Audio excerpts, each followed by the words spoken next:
सदर पुलिस ने निलंबित नायब सिपाही को धोखाधड़ी के आरोप में गिरफ्तार किया है। आरोपी का नाम कमलेश रामाजी ज्वालिकर पुलिस क्वार्टर निवासी बताया गया है। इस मामले में कमलेश की पत्नी भी आरोपी है, वह फरार बताई जा रही है। ज्वालिकर दंपति ने मुर्तजापुर के एक व्यक्ति को कम दाम में सोना दिलाने का लालच देकर उनसे करीब 28 लाख रुपए की ठगी की है। दंपति के खिलाफ इससे पहले भी सदर तहसील और सीताबर्डी में भी इसी तरह के मामले दर्ज होने की जानकारी सामने आई है। सदर के वरिष्ठ थानेदार मनीष ठाकरे ने घटना की पुष्टि करते हुए बताया कि कमलेश को गिरफ्तार करने के बाद न्यायालय में पेश किया गया। न्यायालय ने उसे 16 जुलाई तक पुलिस रिमांड पर भेज दिया है। कमलेश की पत्नी की तलाश की जा रही है।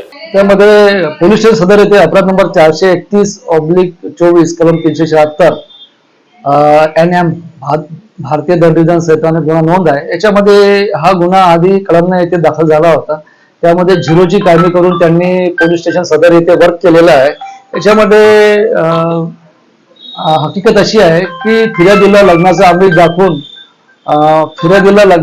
दाखवून आरोपीने सतत शारीरिक अत्याचार केलेले आहे। त्यावरून आरोपीला अटक करण्यात आलेली आहे।